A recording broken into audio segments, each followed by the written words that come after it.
Je vais vous parler du mystère de la Pâque. Alors, j'informe quelqu'un déjà d'entrée que la Pâque est un mystère, que ce mystère-là, on ne l'a pas encore compris entièrement. Amen. Malgré tout ce que la Bible en dit, on ne l'a pas encore compris. Vous savez que Jésus a dit que quand nous serons enlevés, d'ailleurs, le jour où il instituait la Sainte Seine, qui symbolise la Pâque, vous suivez? Le jour où Jésus instituait la Sainte Seine, il a fait une déclaration à laquelle souvent on ne fait pas attention. Il a dit, je ne prendrai plus de ce repas avec vous. Mais il ne s'est pas arrêté là. Jusqu'à ce que je le prenne de nouveau dans le ciel. Ça veut dire quoi? Ça veut dire qu'il y aura une prolongation dans la célébration de la Pâque. Nous ne célébrons pas la Pâque comme Israël célèbre la Pâque. Parce qu'en ce qui nous concerne, certes, c'est un agneau qui a été immolé. Que dis-je? Ce n'est pas un agneau qui a été immolé, mais c'est l'agneau qui a été immolé. L'agneau qui a été immolé.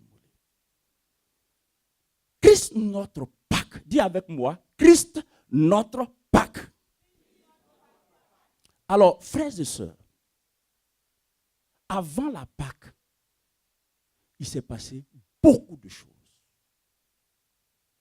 La première chose qui a eu lieu avant la Pâque, c'est qu'au sein de la Trinité divine, le Père, le Fils et le Saint-Esprit, avant même que les hommes ne soient créés et qu'il n'ait la possibilité de pécher. Ça, c'est sublime. C'est-à-dire, vous voyez que la Pâque n'est pas une solution de jurisprudence. Mes amis, la Pâque n'a pas commencé sur la terre. La Pâque a commencé dans l'éternité, avec Dieu.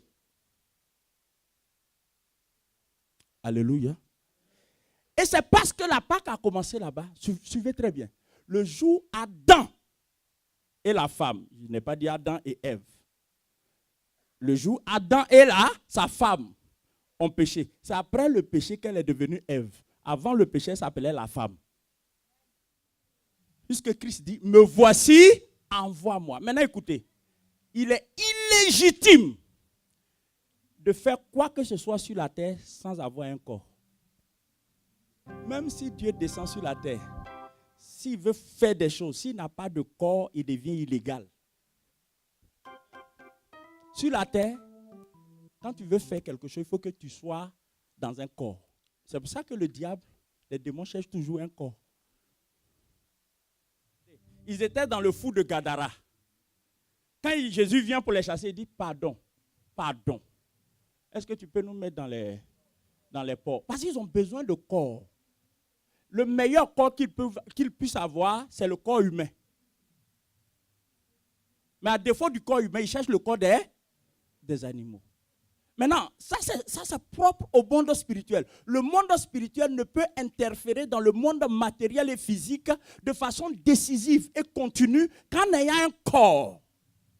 Et vous voyez, Dieu est légaliste. Dieu n'est pas dictateur. Il ne passe pas outre ses propres lois.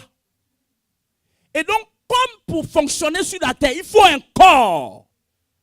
Il a fallu que Christ ait un corps.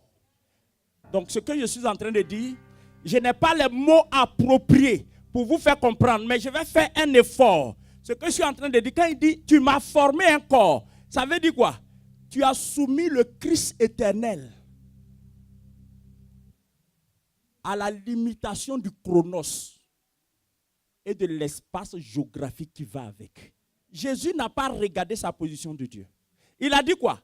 À cause de Kofi, à cause de Tapé, à cause de Jocelyne, à cause de Rémi, Père, j'accepte de ne plus être Dieu pour un temps. Il s'est dépouillé en prenant une forme de serviteur, c'est-à-dire la plus basse classe dans l'échelon des rangs sociaux dans la société des hommes. Vous savez pourquoi le Saint-Esprit est descendu? Parce que Jésus, retenez que de 0 à 30 ans, Jésus vivait avec des malades, mais il n'a guéri aucun. Pas parce qu'il ne voulait pas les guérir, mais il ne pouvait pas les guérir. Pourquoi? Parce qu'il était un homme. Il était juste comme un homme.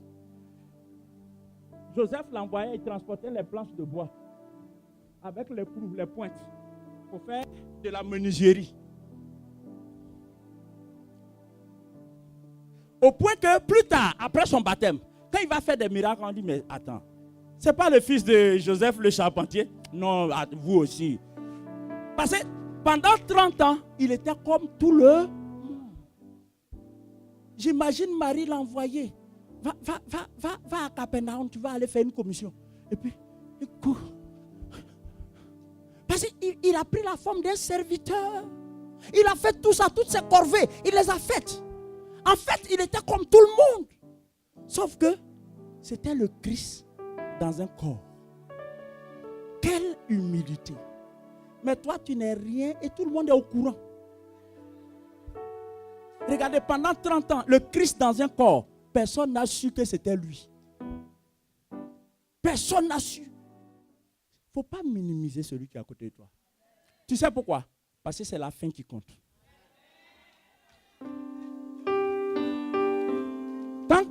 Tant qu'on n'est pas en train d'aller enterrer quelqu'un, il ne faut pas croire que c'est fini pour lui.